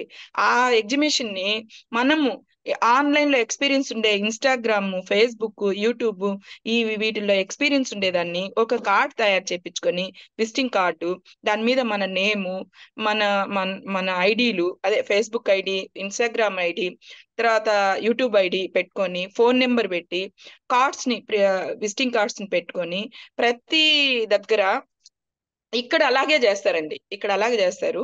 అది చాలా బాగా నచ్చింది ఆ కాన్సెప్ట్ నాకు. వాళ్ళు ముందర పెట్టుకుంటారు. పెట్టుకొని వాళ్ళు ఎగ్జిబిషన్ పెడతారు. ఇక్కడుండే మినిస్టరు, ఆ ఆ ఆ ఆ స్ట్రీట్ కి సంబంధించిన మినిస్టర్ ఉంటాడు. అతను వచ్చి అందరిని విజిట్ చేస్తారు. వీళ్ళు హోటల్స్ వాళ్ళని విజిట్ చేస్తారు, ఫేస్బుక్ లో యాడ్ వేస్తారు, ఇన్స్టాగ్రామ్ లో పెడతారు, యూట్యూబ్ లో పెడతారు. మాకు ఎగ్జిబిషన్ ఉంది ఫలాన్ డేట్ కి, అందరూ రండి అనేది అందరికీ చెప్తారు. అందరు మహిళలు, అందరు జెంట్స్, అందరూ అందరూ వెళ్తారు ఆ ఎగ్జిబిషన్ కి. వెళ్ళి ఎలా ఉన్నాయి వంటకాలు, ఇది నచ్చిందా, అది నచ్చిందా, ఏదైనా నచ్చిందంటే కార్డు తీసుకుంటారు, విజిటింగ్ కార్డు తీసుకుంటారు. హోటల్స్ వాళ్ళు తీసుకుంటారు, పోలీసులు వస్తారు, డాక్టర్స్ వస్తారు. వాళ్ళకి నచ్చిన ఐటమ్స్ కి వాళ్ళు కార్డ్స్ తీసుకునేసి వెళ్ళిపోతారు. ఇప్పుడు మా ఇంట్లోనే ఒక పెళ్లి జరుగుతుంది. నేనేం చేస్తాను, మా ఇంట్లో పెళ్లి జరుగుతుంది, నాకు ఒక 50 మెంబర్స్ కి ఒక బ్రెడ్ కేక్ లాంటిది బాగుండింది, ఆర్డర్ ఇవ్వాలి. 50 మెంబర్స్ కి కేక్ కావాలి, మీరు ఇస్తారా అని అడిగితే వాళ్ళు ఆ టయానికి చేర్చేస్తారు. తక్కువ కాస్ట్ కి వాళ్ళు అప్పటికప్పుడే పంపించేస్తారు. వాళ్ళు పంపించే దాంట్లో మనకి 10% లాభం ఉంటుంది బయట కొనేదానికన్నా. ఇక్కడ వీళ్ళు పంపించేదానికి క్వాలిటీ 100% ఉంటుంది. క్వాలిటీ ఉంటుంది. తర్వాత టైంకి చేరిపోతుంది. ఓకేనా? సరే, ఇవంతా చేస్తూ వీళ్ళకి ఒక బ్యాచ్ ఉంటారు. వీళ్ళు ఒక బ్యాచ్ అంటే ఇప్పుడు ఒక గ్రూప్ అనేది ఒకటి ఉంటుంది వీళ్ళకి. వీళ్ళ మెల్లో ప్రతి ఒక్కరికి ఒకే ట్యాగ్ ఉంటుంది. ఆ ట్యాగ్ పేరు ఒకే నేమ్ ఉంటుంది. వీళ్ళ ఎగ్జిబిషన్ ఎక్కడైనా పెట్టిన వీళ్ళకి ఒక ట్యాగ్ ఉంటుంది. వీళ్ళంటే వాళ్ళ ఈ బ్యాచ్ కి సంబంధించిన వాళ్ళ అంటారు. వీళ్ళందరూ డబ్బుల్ని కూడబెట్టుకొని ఆన్లైన్ బిజినెస్ లో బట్టలు అమ్ముతారు. వీళ్ళు ప్రతి ఒక్కటి ఆన్లైన్ లో ఇంట్లోనే కూర్చొని చేస్తారు. కానీ మంత్లీ 1 టైం ఎగ్జిబిషన్ పెడతారు. ఎవరో ఒక మినిస్టర్ ని పిలుస్తారు. పిలిచి మినిస్టర్ ఓపెన్ అయిన తర్వాత ప్రతి వాళ్ళు ఇళ్లలో ఉండే వాళ్ళు వెళ్ళి ఆ రుచులు చూసి పెళ్లిళ్ళకి ఆర్డర్ ఇచ్చుకుంటారు. హోటల్స్ వాళ్ళు ఆర్డర్ ఇచ్చుకుంటారు. వీళ్ళు బాగా డబ్బు సంపాదిస్తారు. కానీ ఇది ఇది టౌన్ ప్లేసెస్లో లేదా సిటీలలో సాధ్యమవుతుందేమో, పల్లెటూర్లలో సాధ్యమవుతుందా? యాక్చువల్లీ టౌను, విలేజ్, పల్లి అనేది కాదండి. మనం మనము మనము ఇప్పుడు హోటల్ ఉంది మన పక్కనే. ఒక విలేజ్ లో పెళ్లి కాదా? పెళ్లిళ్ళు లేవా? సరే, ఓకే, ఇంట్లో బంధువులు రారా? సరే, బ్యాచిలర్స్ గా కాలేజ్ స్టూడెంట్స్ లేరా ఇండియాలో? ఉన్నారా లేదా? ఉన్నారు. వాళ్ళు కుకింగ్ మాస్టర్ ని తీసుకొని వచ్చి వంట చేసి పెట్టేదానికైనా వాళ్ళు ఆర్డర్ ఇస్తారు కదా. అలాంటివి ఎందుకు లేవు? విలేజెస్ లో ఎందుకు లేవు? విలేజెస్ టౌన్ లోనే, సిటీలోనే ఇలా జరుగుతాయి అనుకుంటే అంతే విలేజ్ అలాగే ఉండిపోవాలనా? దానికి మార్గాలు లేవా? ఓకే, పాలే ఉన్నాయి, విలేజ్ నుంచే ఫ్రెష్ పాలు టౌన్ కు వస్తుంది. సూపర్, బ్రహ్మాండంగా చెప్పారు. కరెక్ట్. అవునా? అది ఎలా వస్తుంది? అది తీసుకొనేసి టౌన్ లో ఉండే వాళ్ళు ఎంత అందరూ షేర్ చేసుకుంటున్నారు, దానివల్ల డబ్బు సంపాదించడం లేదా? అలా ఇదెందుకు కుదరదు? ఎగ్జాక్ట్లీ. చాలా వినూత్నంగా ఉన్నాయి మీ ఆలోచనలు. కానీ ఇలా చేయడానికి మీరు అన్నట్టు ఒక మినిస్టర్ని పిలుస్తారు, ఇలా చేస్తారు అని అంటున్నారు కదా మీరు ఉన్న ప్రాంతంలో. కానీ ఇక్కడ ప్రభుత్వాలు అలాంటివి చేయడానికి సహకరిస్తాయా? మన ప్రయత్నం మనం చెయ్యాలండి. మనము అనుకున్నది సాధించాలంటే మనం చేస్తున్నది మంచిదా కాదా అనేది 10 టైమ్స్ మనం ఆలోచించుకొని, అది మంచిదైతే ఎవ్వరు అడ్డు వచ్చినా గానీ ఆగకూడదు. మన అభివృద్ధిని మనమే చేసుకోవాలి. వన్ లేడీ, నేను నా అభివృద్ధిని నేనే ఆలోచించాను అనుకోండి, అలా ప్రతి మహిళ అనుకునింది అనుకోండి, ఒక కలెక్టరే రావచ్చు ఓపెనింగ్ కి. మన చట్టాలు ఎలాంటి ఉన్నాయి? మహిళని అభివృద్ధి చేసే చట్టాలు ఉన్నాయా లేవా? వాటిలో మేము అభివృద్ధి అవుతున్నాము అంటే ఎందుకు రారు? వస్తారండి, తప్పకుండా వస్తారు. కానీ వన్ లేడీగా మనం అభివృద్ధి అవుదాం ముందు. కరెక్ట్. అంటే మీరు అన్నటువంటి ఆ స్థితికి చేరుకోవాలి అని అంటే మనలో చాలా జరగాలేమో సమాజంలో రషీదా గారు. ఎందుకంటే ఇందాక మీరు అడిగారు, ప్రభుత్వము మనకి సహాయము అనేది దొరకటం లేదు అనేది ఒకటి అన్నారు. ప్రభుత్వం కన్నా ఇప్పుడుండే పరిపాలకులు ఉన్నారు కదా, ఉమ్, ఎగ్జాంపుల్ వైసీపీ పరిపాలకులు ఉన్నారు. ఉమ్, వాళ్ళు ఏదో చేస్తాము, ప్రభుత్వానికి ఏదో చేస్తాము, ప్రజలకు ఏదో చేస్తాము అని అనేసి ముందుకొచ్చారు. ఉమ్, ఆ ముందుకొచ్చిన ఇందాక క్వశ్చన్ కి ఆన్సర్ ఇది. ముందుకొచ్చి వాళ్ళు ఏదో నవరత్నాలు అని ఏదేదో ఆ వాట్ ఎవర్ వాళ్ళు చెప్పిన శపథాలు ఉన్నాయన్నమాట. ఆ ఉమ్, వాటిల్లో మనం ఎంత మాత్రం డెవలప్ అయ్యాము? ఉమ్, నాకైతే డెవలప్ కనిపించలేదు. ఎందుకంటే వాళ్ళు ఎందుకు, ఇప్పుడు ఎవరైనా ముఖ్యమంత్రి, ఎవరైనా కానీ దేశాన్ని అభివృద్ధి చేయాలని దేశ రాష్ట్ర పరిపాలకులు వస్తున్నారో, వాళ్ళు ఆ ఆ ప్రజలని అభివృద్ధి చేసే మార్గం కన్నా ప్రభు ఉమ్, ప్ర ప్రజలని అభివృద్ధి నుంచి బయటకు తెచ్చే మార్గాలు ఎక్కువగా ఆలోచిస్తున్నారు. సమస్యలు ఎక్కువ అవుతున్నాయి. ఇప్పుడు మన సిబిఎన్ గారు ఉన్నారు. ఆయన వల్ల మన రాజధాని హైదరాబాద్ చాలా గొప్పగా ఉన్నిందా లేదా?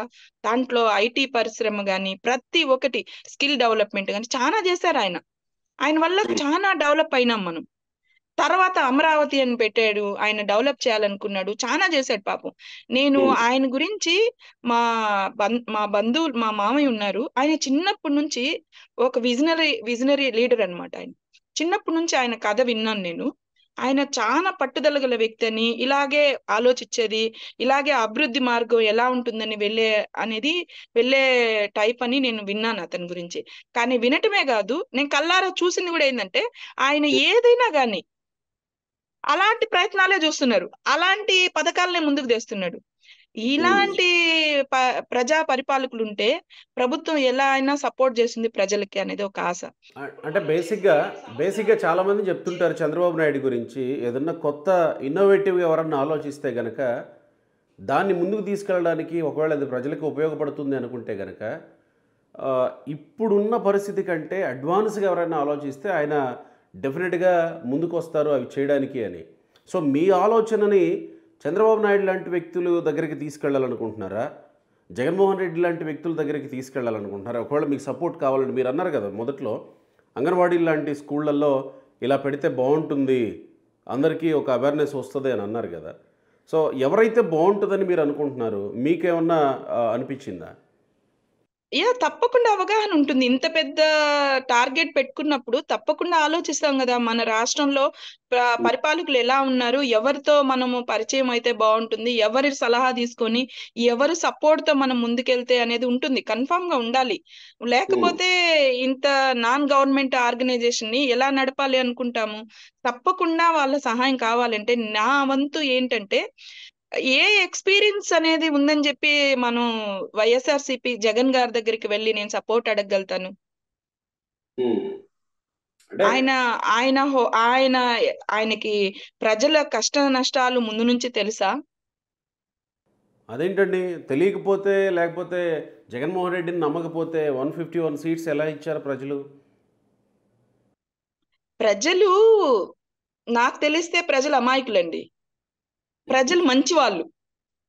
ప్రజలకి ఏదన్నంటే అసలు ఎక్కువగా ఏంటంటే సానుభూతి మనస్తత్వం మనది. ఎలా అంటే ఎవరైనా ఏదైనా కష్టాలు మన చెప్పి మన ఏడ్చారని, నేనే సైకాలజీ, ఇప్పుడు కష్టాలు చెప్పాను అనుకోండి, ఇండియన్ ఇండియన్ సైకాలజీ, నమ్మేస్తారు మీరు. Indian psychology. ఇండియన్ సైకాలజీ ఇలా ఉంటుంది. అలా జరిగిందే గాని ఇప్పుడు అంతెందుకండి, ఈ రాష్ట్రంలోని, ఈ దేశంలోనే ఎక్స్పీరియన్స్ ని ముందు చూస్తారు. ఎక్స్పీరియన్స్ ఉండే వాళ్ళని తెస్తే మన దేశం బాగుపడుతుందని ముస్లి వాళ్ళనే తెచ్చి దేశ అభివృద్ధికి ముందు పెడతారు. అంటే ఎందుకని పెడుతున్నారు? న్యూ జనరేషన్ ఒకటి ఉంది కదా, కొత్త నాలెడ్జ్, అన్ని కొత్తగా ఆలోచిస్తున్నారు కదా. అయితే అనుభవం అనేది చాలా గొప్ప విషయం అండి. ఇప్పుడు నన్ను ఇందాక మీరు ఒక క్వశ్చన్ అడిగారు, ఏంటి మేడం మీరు విదేశాలకు వెళ్ళారు, మీ అనుభవం ఏంటి అని అడిగారు. ఇప్పుడు నా అనుభవాన్ని మీకు షేర్ చేశాను. అలా అనుభవం అనేది చాలా ఇంపార్టెంట్ ప్రతి వ్యక్తికి. ఆ అనుభవం అనే దాంట్లో సిబిఎన్ గారికి ఎంత అనుభవం ఉందనేది మీకు అందరికి తెలిసిన విషయమే. ప్రతి ఒక్కరికి తెలుసు. ఆయన లోటుబాట్లు, ఆయన జీరో రేంజ్ కి తీసుకొని వెళ్ళినా గానీ ఆయన మళ్ళీ 100కి వెళ్ళిపోయే టాలెంట్ ఉంది ఆయన దగ్గర. అభివృద్ధి అనే దాంట్లో జీరోగా ఆయన్ని తొక్కేసినా గానీ మళ్ళీ ఇప్పుడు అమరావతి ఏముండిందండి? అమరావతి రైతులందరూ స్థలాలు ఇచ్చారు, అన్ని ఇచ్చారు, కానీ దాన్ని ఎలా మార్చాలనుకుని ఆయన ప్లాన్ చేసుకున్నాడు? ఆయన ఆయన స్వార్థం కోసం ఆయన చేయటం లేదు, ప్రజల కోసము 100% ఆలోచించే వ్యక్తి అతను. నాకు బాగా నేను అతన్ని గమనించింది, అబ్జర్వ్ చేసింది ఏంటంటే తన కోసం తను ఆలోచించింది ఎప్పుడు నేను గమనించలేదు. ఇప్పుడు నా నా వస్తువు ఏదైనా ఉంది అంటే నా వస్తువుని ఎవరైనా పాడు చేస్తున్నారంటే, ఇప్పుడు పాడు చేస్తున్నారంటే ఒప్పుకోము కదా, మనసు ఒప్పదు కదా. ఇప్పుడు నేను కష్టపడి తీసుకున్న వస్తువుల్ని వేరే వాళ్ళు పాడు చేస్తున్నారంటే ఒప్పుకుంటారా? అలాగే ఆయన అభివృద్ధి చేస్తూ వచ్చాడు రాష్ట్రాన్ని, ఏపీ రాష్ట్రాన్ని చాలా అభివృద్ధి చేస్తూ వచ్చాడు. అది వేరే వాళ్ళ చేతికి ఒక 4 సంవత్సరాలు పోయి దాన్ని పాడు చేస్తుంటే ఆయన తలకిందలైపోయాడు, అవమానం పాలయ్యాడు, ఏడ్చాడు, ఎన్నెన్నో రకాలుగా నరకం చూపించారు. అయినా గాని పట్టు వదలలేదు ఆయన. పట్టు వదలకుండా నేను ఇంత అభివృద్ధి చేశాను కదా, ఇంత అభివృద్ధి చేసింది నాశనం చేస్తారానని ముందుకొచ్చి ఆయన వయసుకి ఆయన పడుతున్న కష్టాన్ని చూస్తుంటే అలాంటి వాళ్ళ సపోర్ట్ కావాలనేది నాకు ఆశ అండి. ఏంటి సపోర్టు అంటే? వాళ్ళకి సపోర్ట్ చేయాలా, లేకపోతే వాళ్ళ సపోర్ట్ మీ మీ మీ కాన్సెప్ట్కి కావాలనుకుంటున్నారు? వాళ్ళ సపోర్ట్ మనకు కావాలి, మన సపోర్ట్ వాళ్ళకి. ఇప్పుడు ఆయన గెలిపిస్తేనే కదా, ఆయన కూర్చుంటేనే ఆయన మన రాష్ట్రంలో ఆయన మన రాష్ట్రానికి సీఎం గా ప్రమాణ స్వీకారం జరిగిన తర్వాత మన పనులన్నీ అవుతాయి. లేదనుకోండి వేరే వాళ్ళని ఎవరన్నా కూర్చోబెడతాము. ఇప్పుడు అంతెందుకు, జగన్ గారిని కూర్చోబెడతాము. మన ఈ పథకాలను మనం చేస్తూ పోతే మీకెక్కడ పేరు వస్తుంది? మహిళలు మీరు అభివృద్ధి అవుతారు, నన్ను వదిలేసి మళ్ళీ నాకెవరు ఓటేయరని ఇంకా దాన్ని చెడుపుకుంటా పోతా ఉంటాడు. కానీ ఇక్కడ ఇంకొక విషయం ఏంటంటే, మీరు మనం ఎంత లేదనుకున్నా కానీ డెఫినెట్గా మాట్లాడుకోవాల్సినటువంటి అంశమే, ఉన్నటువంటి అంశమే ఏంటంటే, కులాలు మతాల వారీగా, ప్రాంతాల వారీగా, సరే ప్రాంతాలు అనేది పక్కన పెడదాం, కులాల మతాల వారీగా ప్రజలు విడిపోతారు. అందులో విడిపోయినటువంటి వాళ్ళు ఎస్సీలు, మైనారిటీలు వీళ్ళంతా జగన్మోహన్ రెడ్డికి ఓటేస్తారు, లేకపోతే బీజేపీకి మైనారిటీలు ఓట్లు వేయరు, బీజేపీ ఇప్పుడు చంద్రబాబు జనసేనతో కలిసింది కాబట్టి మైనారిటీలు చంద్రబాబుకు దూరం అయ్యే అవకాశం ఉంటుంది అని ఇలాంటి ఒక ప్రచారం వచ్చింది కదా. సో మీరు as a women also minority సామాజిక వర్గానికి చెందినటువంటి వ్యక్తులుగా చంద్రబాబు నాయుడికి ఓటు వేయడానికి మైనారిటీలు ముందుకు రారు అనే ప్రచారాన్ని ఎట్లా చూస్తారు? మైనారిటీలంతా జగన్తోనే ఉంటారు, లేకపోతే బీజేపీ వస్తుంది కాబట్టి వ్యతిరేకిస్తారు? అలా అంటూ ఏం లేదండి. ఇప్పుడు మనకు ఓకే, మీరు చెప్పే లెక్కలో చాలా మందికి అవగాహన అనేది ఉంది. అలా అవుతుందేమో, ఇలా అవుతుందేమో అనేది అది అపోహ ఉంది. అపోహ మాత్రమే అది, అది కరెక్ట్ వే కాదు. ఎందుకంటే ఇప్పుడు కేంద్రం నుంచి మనం కొన్ని సంపదని తెచ్చుకోవాల్సి ఉంటుంది. కాబట్టి మనం కేంద్రంలో నుంచి తెచ్చుకునే దానికి కేంద్రం సపోర్ట్ కూడా మనకు కావాలి, అవునా? అంతవరకు మాత్రమే మనం ఉపయోగించుకుంటున్నాం కానీ మన రాష్ట్రానికి సీఎం గారు సిబిఎన్ గారు అవుతారు. ఆయన పరిపాలనలో ఆయన మనకి బుల్లెట్ ప్రూఫ్ లాగా, అవునా? ప్రజలకి బుల్లెట్ ప్రూఫ్ ఎట్లాగా అవసరమో, జాగ్రత్త అంటే కేర్ తీసుకునే జాకెట్ ఎలా అవసరమో, అలా మన రాష్ట్రానికి బుల్లెట్ ప్రూఫ్ ఉన్నప్పుడు ఆ సమస్య కేంద్రం నుంచి ఆయన తీసుకుంటాడు. ప్రజలకి ఎలాంటి దెబ్బ తగలదు, ప్రజలకి ఎలాంటి భయము ఉండదు, ప్రశాంతంగా నిద్రపోయే ఛాన్స్ ఉంటుంది. ఇప్పుడు మనం బీజేపీతో కలిచాము లేదా ఇంకొకరితో కలిచాము, అది మన సమస్య కాదు. ఆయనకు అనుభవం ఉంది. ఆయన కేంద్రం నుంచి ఎలా తెచ్చుకోవాలి, ఏం చేసుకోవాలి, రాష్ట్రాన్ని ఎలా అభివృద్ధి చేయాలనేది 100 ఆలోచనలతో తను వేసే మార్గము అంతవరకే గాని ప్రజలకి సమస్య తెప్పించే మార్గంలో మాత్రం ఆయన ఎప్పుడు వెళ్ళడు, ఎప్పుడు అలాంటి పని చేయడు. ఆయన ప్రజల కోసమే చేస్తున్నాడు. కులాలు మతాల కోణంలో రాజకీయాలను చూడాల్సిన అవసరం లేదంటారా ప్రస్తుతం ఇప్పుడు జరగబోతున్నటువంటి దీంట్లో? ఒకవేళ గాని వైసీపీయే గాని తిరిగి వస్తే కులాల గురించి చూడటం గాని, కేసులు పెట్టడం గాని, మహిళల మీద గాని, అరాచకాలు గాని ఇవన్నీ ఎక్కువయ్యి అప్పుడు కులం గురించి మాట్లాడే ఛాన్స్ ఉండొచ్చు.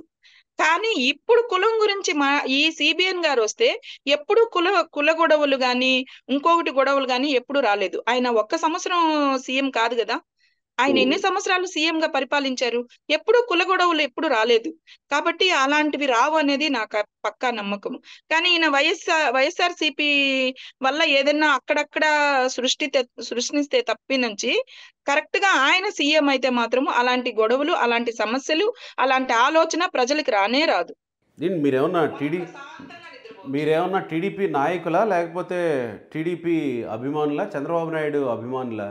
ఎందుకంత చంద్రబాబు నాయుడు వైపు? నాయకురాలు కాదండి, నేను టీడీపీ నాయకురాలు కాదు. కానీ రాష్ట్రంలో జరుగుతున్న అవకతవకల గురించి నేను రాష్ట్రాన్ని ఎప్పుడు నుంచో, నేను రాష్ట్రంలో ఒక మహిళను కాబట్టి, ఒక ప్రజల్లో ఒక మెంబర్ని కాబట్టి, నేను మా రాష్ట్రం ఎలా ఉంది, మా రాష్ట్రంలో ఉండే సమస్యలు ఎలా ఉన్నాయి, మా రాష్ట్రంలో పరిపాలకులు ఎలా ఉన్నారు అనేది గమనిస్తూ ఉంటాం కదా. ఏమైంది మీ రాష్ట్రానికి ఇప్పుడు? మా రాష్ట్రానికి చెదులు పట్టినట్టే ఉందండి ఇప్పుడు ప్రస్తుతానికి. ఇప్పుడు గాని 5 సంవత్సరాలు ఇప్పుడు గాని మన ఓటు హక్కుని సరిగ్గా వినియోగించుకోకపోతే ప్రతి వాళ్ళము పెద్ద దెబ్బ తగిలే ఛాన్సెస్ ఉంది. ఎలా అంటే మన రాష్ట్రాన్ని వదిలేసి వేరే రాష్ట్రాన్ని ఎత్తుక్కోవాలి. 5 సంవత్సరాలు ఆయన పరిపాలించాడు. రాజధాని ఎక్కడని ఎవరు ఎత్తుక్కుంటున్నారు? ఎక్కడుందండి రాజధాని? 5 సంవత్సరాలు ఏం చేస్తున్నారండి పరిపాలకులు? ఓకే, వాళ్ళు ఇచ్చేస్తున్నారు, వచ్చేస్తున్నారు అని అంటున్నారే గాని ఏం చేస్తున్నారు?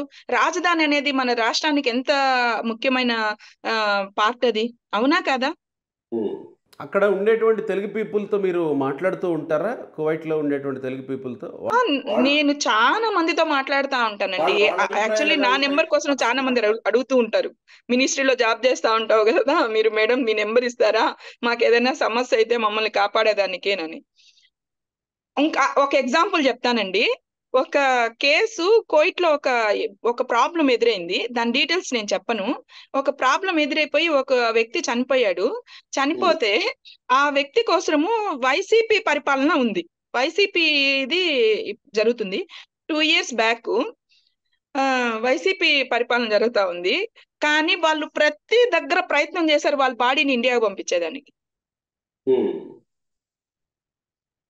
బాడీని ఇండియా పంపించేదానికి అందరి దగ్గర అడిగారు. కానీ సిబిఎన్ గారు ఒక్క ఫోన్ చేసి మా దేశానికి, ఈ దేశానికి ఫోన్ చేసి, ఎంబీసీకి ఫోన్ చేసి ఆయన మాట్లాడి, ఆయన పోస్ట్ లోనే లేరు. మాట్లాడితే బాడీ వెళ్ళింది.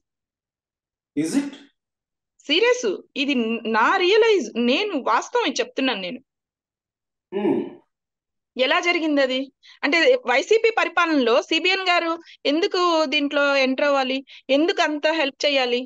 అలా కాదు, సిబిఎన్కి ఏంటి అక్కడ వాళ్ళతో పరిచయాలు, లేకపోతే అక్కడి నుంచి బేసిక్ ఆయన ఇంతకు ముందు ఎవరికైనా ఏదైనా అపాయం జరిగిందంటే ఒక సెల్ ఉండేది.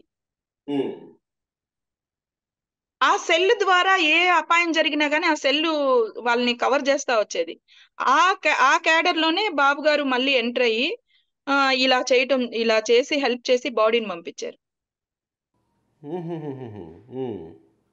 ఓకే, సో అంటే ఒక సెల్ అంటే ఇక్కడి నుంచి వెళ్ళినటువంటి వాళ్ళతోని ఏర్పాటు చేసుకున్నటువంటి సెల్ అది, లేకపోతే అక్కడ ఉన్నటువంటి కువైట్ మన ఇండియా నుంచి ఏపీ నుంచి ఎవరైతే విదేశాలకు వెళ్తారో ఇక్కడ ఒక ఆఫీస్ ఉంటుంది. ఓకే, కానీ వైసీపీ ప్రభుత్వానికి సంబంధించి టచ్ ఉంటుంది. వాళ్ళతో మాట్లాడి మన సిబిఎన్ గారికి మా మినిస్ట్రీ తరపున కూడా చాలా మా ఫ్రెండ్షిప్ ఉంది. ఓకే ఓకే ఓకే, ఆయన చాలా నేమ్ ఉందండి. బయట దేశాల్లో కూడా చాలా నేమ్ ఉంది ఆయనకి. ఈ దేశమే కాదు, ప్రతి దేశంలోనూ చాలా సపోర్ట్ ఉంది తనకి. తన మాట, తన పద్ధతి అంతా చాలా దేశాలు తన క్యారెక్టర్ ని చాలా ఇష్టపడతారు, చాలా గౌరవిస్తారు. ఏమంటారు సిబిఎన్ అనగానే మీ మినిస్ట్రీలో? మా మినిస్ట్రీలో అనరు, కానీ ఒక ఆఫీస్ ఇంకొకటి కూడా ఉంది. నాకు గాని బాబు గారు ఒక్కతూరి అవకాశం ఇస్తే నేను ఈ మాట చెప్పాలి అనుకుంటున్నాను. ఏంటంటే మన రాష్ట్రం నుంచి ఎవరైనా గాని విదేశాలకి రావాలి అనుకుంటే బాబు గారు సిబిఎన్ గారు సీఎం అయిన తర్వాత ప్రతి కాన్స్టిట్యున్సీలో ఒక ఆఫీస్ పెట్టాలి, సెల్ పెట్టాలి. సెల్ పెట్టి ఎవరైనా కానీ ఈ దేశానికి రావాలి, గల్ఫ్ దేశానికి రావాలి అనుకున్న వాళ్ళకి ప్రతి దగ్గర సెల్ పెట్టి, ఆఫీసులు పెట్టి, అక్కడికి వెళ్ళి వాళ్ళ అప్లికేషన్ ని, వాళ్ళ పాస్పోర్ట్ ని వాళ్ళు ఇచ్చి ఆన్లైన్ లో బుక్ చేసి ఇక్కడ కూడా ఒక ఆఫీస్ పెట్టాలి. సిబిఎన్ గారికి స్పెషల్ గా ఒక ఆఫీస్ పెట్టి ఆ ఆఫీస్ ని మా మినిస్ట్రీకి తీసుకొని వెళ్ళి మా మినిస్టర్స్ తో, మా రాజుతో మాట్లాడి నా వంతు నేను కూడా దాంట్లో సహకరిస్తాను, నా వంతు నా సపోర్ట్ కూడా ఇస్తాను, మా ఆఫీసర్స్ కూడా చెప్తా ఉంటాను. మాట్లాడి గవర్నమెంట్ ఒక రూల్ ని తయారు చేసి ఎవరైనా గాని కోయిటీసు ఎవరైనా మేడ్స్ కావాలి, ఎవరైనా డాక్టర్స్ కావాలి, కంపెనీల్లో వర్కర్స్ కావాలి, ఎంప్లాయీస్ కావాలి అని అంటే డైరెక్ట్ గా ఈ ఆఫీస్ కి వెళ్ళండి, ఈ ఆఫీస్ లో వీళ్ళు ఉంటారు, మీకు నచ్చితే తెచ్చుకోండి అనేది అనౌన్స్మెంట్ చేసుకోవాలి పబ్లిక్ లోకి. కోయిటీస్ వెళ్ళి అక్కడ నుంచి సెలక్షన్ తెచ్చుకుంటారు. అక్కడ కొన్ని రూల్స్ పెట్టుకోవాలి, మనకంటూ కొన్ని రూల్స్ పెట్టుకోవాలి. ఏంటి, ఇంత టైం మాత్రమే వర్క్ చేస్తారు, ఇంత శాలరీ కావాలి, ఈ చదువు నాలెడ్జ్ ఉంది, ఓకే మీకు నచ్చకపోతే రిటర్న్స్ ఇవ్వండి, మీరు ఓన్లీ ఈ మనిషి వచ్చేదానికి మాత్రమే డబ్బు పే చేయండి అనేది ఉంటుందన్నమాట. ఆ కండిషన్స్ కంతా సైన్ చేసి వాళ్ళు కోయిటీస్ తీసుకొని వెళ్తారు. ఒకవేళ నచ్చలేదంటే బ్యాక్ ఇచ్చేస్తారు. ఎలాంటి కేసులు, ఎలాంటి అపాయము జరగదు. ఇప్పుడు విదేశాల్లో కొంతమందికి ఇక్కడ ఈ దేశాల్లో ఎలా ఉంటుందంటే సేఫ్టీ లేకుండా, వాళ్ళకి తెలియకుండా, చట్టాలు తెలియకుండా తప్పు మార్గంలోకి వెళ్లే వాళ్ళు ఉన్నారు. వాటికి చెక్ పెట్టి వాటికి అంత అవగాహన కల్పించేది బాబు గారైతే చేయగలుగుతారు. అది బాబు గారే ఎందుకు చేయగలుగుతారు? ఇప్పుడున్నటువంటి ప్రభుత్వం చేయలేదా? బాబు గారైతే ఎందుకు చేయగలుగుతారంటే ఈయన వైఎస్ఆర్సీపీ వాళ్ళకి, పరిపాలకులకి అంత నాలెడ్జ్ లేదండి. అంత నాలెడ్జ్ లేదంటే ఎగ్జాంపుల్ చెప్తానండి. ఓకే, మీ మాటకే వస్తాను. మన రోజా గారు మేడము ఎయిర్పోర్ట్ కి వచ్చారు. ఆమె ఎయిర్పోర్ట్ నుంచి అప్పటికప్పుడు వెనక్కి పంపించేశారు. కువైట్ నుంచి పంపించేశారు. ఎందుకట్లా? ఎందుకంటే ఇప్పుడు ఎవరు ఏం మాట్లాడతారు, ఎవరు వల్ల ఏం మంచి జరుగుతుంది ఈ దేశానికి అనేది ఒక అవగాహన ఉంటుంది కదా. నేను చెప్పాను కదా, నేను పోలీస్ కార్డు వేసుకునేది వేరే వాళ్ళు వేసుకుంటే వాళ్ళని అరెస్ట్ చేసేస్తారు. ప్రతిదీ వాచ్ చేస్తా ఉంటుంది దేశం. ఆ మేడం వెనక్కి పంపించేశారు. నాకే బాధేసింది, ఎందుకు వెళ్ళి పంపించేశారు అని. అలా ఈయనైతే ఎవరితో ఎలా మాట్లాడాలి, నెమ్మది ఆయన మనస్తత్వము, ఆయన ఎక్స్ప్లెయిన్ చేసే బాధ విధానం. ఎందుకంటే ఇప్పుడు నన్ను మీరు ఇంటర్వ్యూ చేస్తున్నారు, నేను నా బాధను ఎక్స్ప్లెయిన్ చేస్తున్నాను, నా కోరికను ఎక్స్ప్లెయిన్ చేస్తున్నాను, నా ఆశను ఎక్స్ప్లెయిన్ చేస్తున్నాను. అలా బాబు గారు ఆయన పడే తపనని, ఆయన మాట్లాడే విధానంలో ఆయనకి సక్సెస్ అనేది ఒకటి ఉంటుంది. ఈయనకి ఏం ఎక్స్పీరియన్స్ ఉందని ఈయన బాధను ఎక్స్ప్లెయిన్ చేస్తాడు? ఈయన చిన్నప్పటి నుంచి బాగానే ఉన్నారు కదా. ఆయన 5 సంవత్సరాలు ఎంత మాత్రం పరిపాలించారు, ప్రజలకు ఎంత మాత్రం మంచి చేశారు అనుకుంటున్నారు? ఏం చేశారు ఆయన? అంటే ప్రజలు ఇంటి దగ్గరికి వెళ్ళి డబ్బులు ఇవ్వటము, మహిళలకి వాళ్ళకి పింఛన్లు ఇవ్వటము, అది ఒక్కటి చేస్తే చాలా? ఒకవేళ అదే మంచిదైతే ఇప్పుడు అందరూ మహిళలు బయటకు వచ్చి వారిలాగా చేస్తున్నారు. వద్దు, ఈ పరిపాలకులు వద్దు, మాకు మమ్మల్ని ఈ పరిపాలకును మార్చండి అనేసి కుప్పలుగా బయటకు వస్తున్నారు. ఒకవేళ ఆయన మంచి పరిపాలకుడే అయితే ఎందుకు వస్తారు వీళ్ళందరూ బయటికి? బాబు గారు పెట్టే సభలకి వేల మంది, లక్షల మంది వస్తున్నారు. ఎందుకు వస్తున్నారు? స్కిల్ డెవలప్మెంట్ చేయలేదు ఆయన. ఒక్క విషయం ఏం జరిగింది? రోజా ఎయిర్పోర్ట్కి వచ్చినప్పుడు ఎందుకు వెనక్కి పంపించాల్సి వచ్చిందంటే, అది నాకు అంతగా ఎక్స్పీరియన్స్ అంత లేదండి, కానీ మేడం మాత్రము వెనక్కి పంపించేశారు. వాళ్ళు చెప్పరు. సహజంగా ఎలాంటి వ్యక్తులకి అలా వెనక్కి పంపించేటువంటి పరిస్థితి ఎదురవుతుంది? ఎలాంటి యాటిట్యూడా, లేకపోతే వాళ్ళ వల్ల ఈ దేశానికి ఏదన్నా చెడు జరుగుతుంది, ఏదన్నా చెడు మెసేజ్ ని పాస్ చేస్తారు అంటే వాళ్ళని పంపించేస్తారు. ఓకే, అక్కడికి వచ్చేమన్నా రాజకీయాలు ఇట్లా ఏమన్నా చేస్తారేమోనని, అలాంటివి ఏదైనా చెడుగా ఉంటే పంపించేస్తారు. వాళ్ళకి తెలిసిపోతుంది ఇన్ఫర్మేషన్. తర్వాత ఇంకొక ఎగ్జాంపుల్ చెప్తానండి. స్కిల్ డెవలప్మెంట్ కేసు గురించి బాబు గారిని అరెస్ట్ చేసినప్పుడు ఆయన పేరు name I don't know, I forget. ఒక వీడియో చూశాను నేను. ఆయన ఇంటర్వ్యూ చేస్తున్నారు. దాంట్లో లైవ్ పెట్టారు. కోయిట్ ఏ దేశం వాళ్ళైనా మాట్లాడండి అని పెట్టారు. దాంట్లో ఒక అతను కోయిట్ నుంచి కాల్ చేసి సార్ నా పేరు ఇది సార్ అని చెప్పి పేరు చెప్పాడు. వాట్ ఎవర్ పేరు చెప్పాడు. పేరు చెప్పి తను చెప్తున్నాడండి. ఆ వీడియో కూడా మీకు పంపిస్తాను, కావాలంటే చూడండి. తను చెప్తున్నాడు, సార్ మేము ఇండియాకు వస్తే మా పాస్పోర్ట్ని ఎంక్వైరీ చేస్తున్నారు సార్, మా పాస్పోర్ట్లు తీసుకొని వెళ్తున్నారు సార్, మీరు ఆలోచించి తీసుకొని వెళ్ళండి సార్, మేము వైసీపీ వాళ్ళం అండి సార్, మేము టీడీపీ వాళ్ళం కాదు సార్, పాస్పోర్ట్లు తీసుకొని పోయి కేసులు పెడుతున్నారు, మేము వైసీపీ అని గుర్తించండి సార్ అని అంటున్నారు. ఆ ఒక్క పాయింట్ చాలు, వైసీపీ వాళ్ళు ఏం చేస్తున్నారు, ప్రజల మీద ఎలా చేస్తున్నారు అనేది తెలుస్తుందా లేదా? అంటే వైసీపీ వాళ్ళకైతే కేసులు పెట్టరు, టీడీపీకి వాళ్ళకైతే కేసులు పెడతారు. అంటే టీడీపీ అంటే ఎవరు? టీడీపీ ప్రజలు అందరూ టీడీపీయేనా? ప్రజలందరూ వైసీపీయేనా? వాళ్ళకి న్యాయం కావాలని తనకలాడుతున్నారు, వాళ్ళు ఎదగాలని తనకలాడుతున్నారు, అందుకు మంచి లీడర్ని కావాలి అనుకుంటున్నారు. ఈ కేసులు ఎందుకు పెడుతున్నారు? సిబిఎన్ అరెస్ట్ అయినప్పుడు గ్రాటిట్యూడ్ తెలుపుతూ, లేకపోతే ఆయనకి అరెస్ట్కి నిరసనగా బయటకు వచ్చిన వాళ్ళందరి మీద, బయట దేశాల్లో ఉన్నటువంటి వాళ్ళ మీద కేసులు పెట్టడానికి డిసైడ్ అయ్యారనమాట. లేదు, పాయింట్ అది కాదు. ఆయన అరెస్ట్ చేసినప్పుడు ఒక వీడియోని వదిలిన్నారు వేరే వాళ్ళ ద్వారా. ఆయన స్కిల్ డెవలప్మెంట్ వాటిల్లో ఎవరో అతను ఓనరు, అతను ఎవరో దానికి సంబంధించిన అతను వైసీపీ అతనితో ఇంటర్వ్యూ చేస్తున్నారు. అతను లైవ్ పెట్టాడు. లైవ్ పెట్టినప్పుడు వీడియోలో అందరూ కాల్ చేసి మాట్లాడుతున్నారు. దాంట్లో ఒక అతను కోయిట్ నుంచి కాల్ చేశాడు. సార్ నేను నా పేరు ఇది సార్ అని చెప్పాడు. తెలుసు చెప్పు అంటే, నేను సార్ మనం అంతా బాగానే చేస్తున్నాం సార్, కానీ ఒకటి ఏంటంటే మనది ఇండియా, మా కోయిట్ నుంచి చాలా మంది ఇండియాకు వచ్చిన వాళ్ళని అరెస్ట్ చేస్తున్నారు సార్, కానీ దాన్ని చెక్ చేసి వైసీపీ వాళ్ళ టీడీపీ వాళ్ళని ఆలోచించి కేసు పెట్టండి సార్ అని అంటుంది. అదే ఎందుకు కేసులు పెడుతున్నారు? నా ప్రశ్న ఏంటంటే, ఎందుకు కేసులు పెడుతున్నారు? కువైట్ నుంచి వచ్చినటువంటి వాళ్ళ మీద ఎందుకు కేసులు పెడుతున్నారు ఇక్కడ? టీడీపీ వాళ్ళు కాబట్టి. కువైట్ నుంచి వచ్చిన వాళ్ళని అని కాదు, కోయిట్ ఇంటర్నేషనల్ గా ఎవరన్నా వస్తున్నారు అంటే వచ్చిన వాళ్ళు ఏంటి, వైసీపీ వాళ్ళ టీడీపీ వాళ్ళైతే కేసు పెట్టేస్తాం, ఎఫ్ఐఆర్ చేస్తాం. అదేంటది? దేనికి కేసు పెడతారు? అక్కడ ఆ క్వశ్చన్ నాకు కూడా వచ్చింది. అదేంటది? వైసీపీ వాళ్ళు, మేము వైసీపీకి సేవ చేశామండి, వైసీపీలో వర్క్ చేశామండి, మా పాస్పోర్ట్లు కూడా తీసేసుకుంటున్నారు మీరు అని అంటున్నాడు. అంటే వైసీపీకి ఎవరైతే వర్క్ చేస్తారో వాళ్ళ పాస్పోర్ట్లు జాగ్రత్తగా పెడతారు, కేసులు పెట్టరు. అంటే టీడీపీకి మద్దతు ఇస్తారు అంటే వాళ్ళకి కేసులు పెడతారా? అది ఏంటది? నాకు అర్థం కాలేదా? ఆ క్వశ్చన్ ఈ రోజుటి వరకు కూడా అలాగే ఉంది.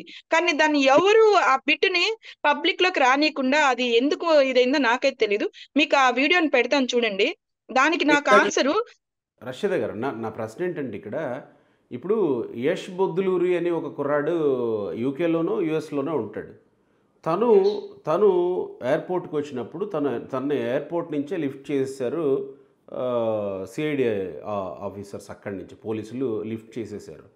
ఎందుకు లిఫ్ట్ చేశారు అని అంటే, ఇలా విదేశాల్లో ఉంటూ ఇక్కడ ఉన్నటువంటి వాళ్ళ మీద ఇలా మనోడు పోస్టులు పెడుతున్నాడు అనే దాని మీద ఒక రీజన్ చెప్పారు.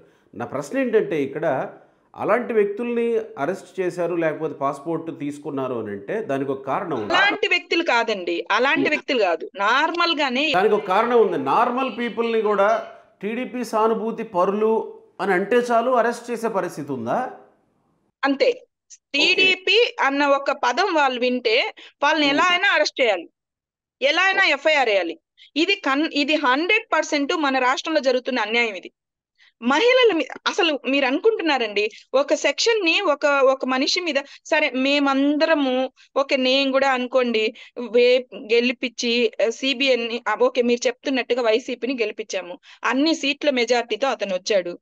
అతను ఎంత మంది మీద కేసు పెట్టున్నారు మీకు తెలుసు కదా?